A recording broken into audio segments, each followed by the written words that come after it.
Morning, everybody. So, last video on the basics of leadership series.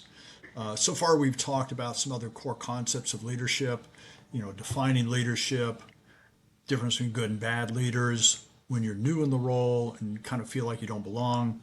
We talked about how to gain practical experience through the application of knowledge to gain wisdom. And today, we're going to talk about the responsibilities of leadership. And if you remember, in addition to being a leader at work, every one of you is a leader right now. Each one of us is first and foremost a leader of our own life. And each of us chooses our own path of what we want in life. Every moment of every day, we choose our thoughts, words, and actions. Nobody chooses these for us. We are responsible for that.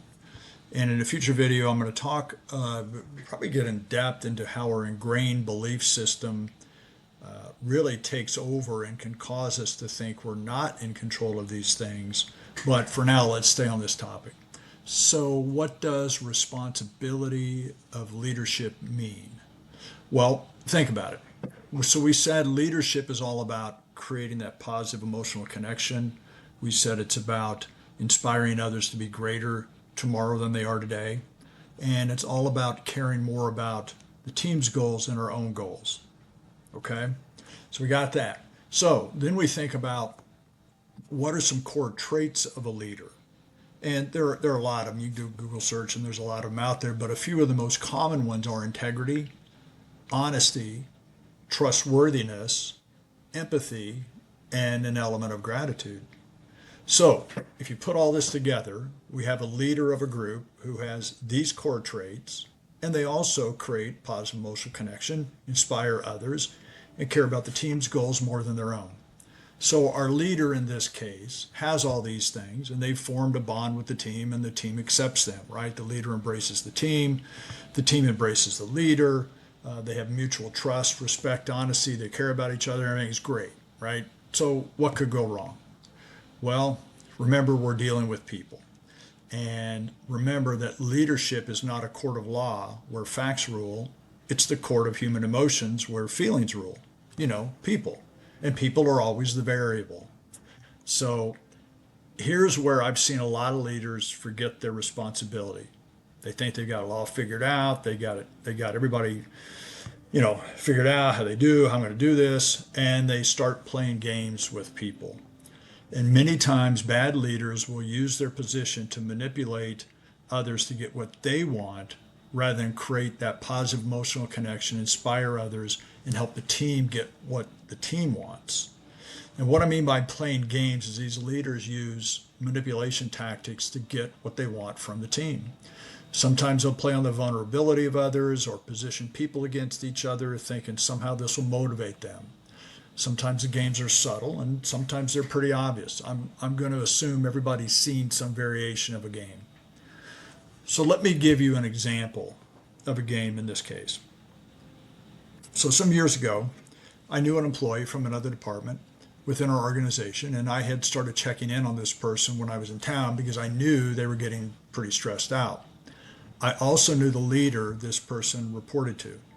So here was the dynamic. Employee had been willing to work extra hours when the company needed it. Leader knew this about the employee and started loading the employee up with more work on a consistent basis, and it became the norm versus the exception.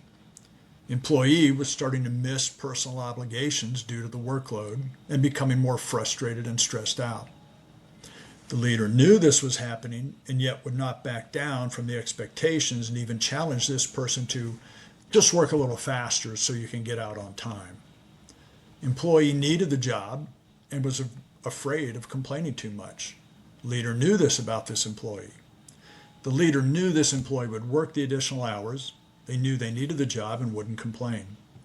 The leader also knew if they could avoid hiring another person for the extra work they were loading up on this other person, they would make their department look better financially.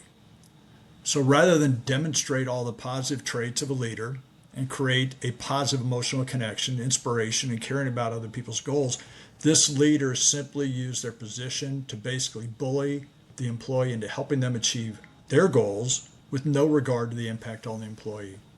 To make it worse, the leader knew but didn't care what the employee was experiencing. Unfortunately, leaders using these tactics is not uncommon with leadership in many companies today. And again, I'm assuming many or most of you have experienced that. And this is not leadership. It's what I call drivership. It's putting someone in place who's a hard driver with little compassion for people, who think of people only as assets for the company to use, and who will get the job done even at the expense of the people on the team.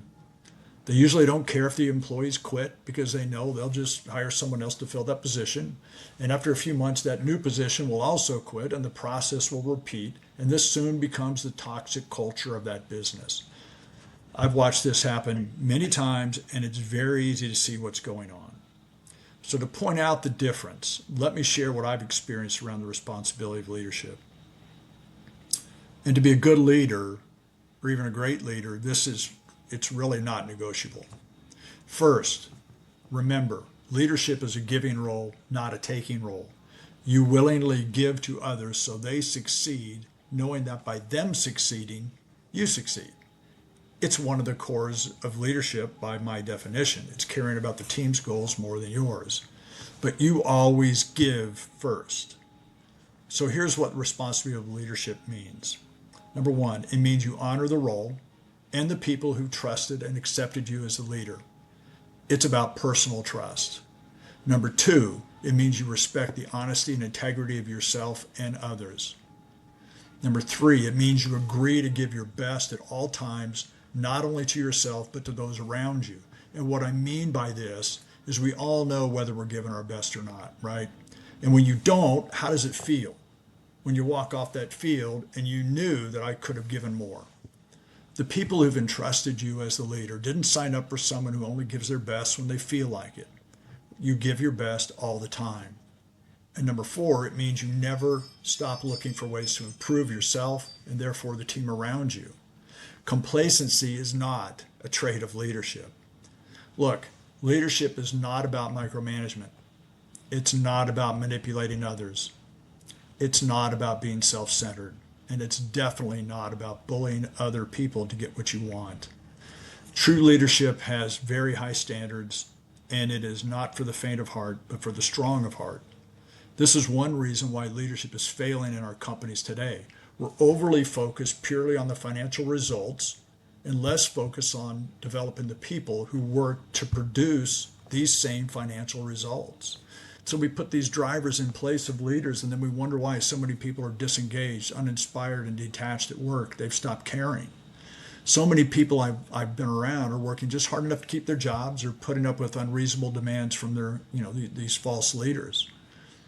They simply don't care anymore because they know these leaders don't care about them either. And it's really not more complicated than this. So to close this video, if you're in a position of leadership, and remember, we're all first and foremost the leader of our own lives and possibly the leader or co-leader of our families. You have a responsibility to yourself and those around you.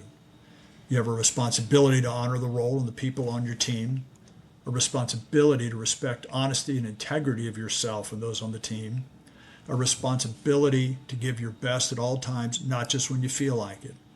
And you have a responsibility to continue improving yourself for the betterment of the team.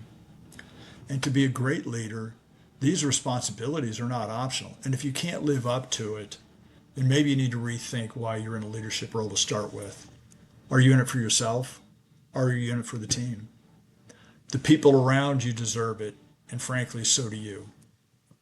So thanks for watching this video. If you're interested, check out my website and my book on Amazon. Links are below. See you next time. We're going to start a new series discussing more on behind the curtain of leadership. Thank you, and take care.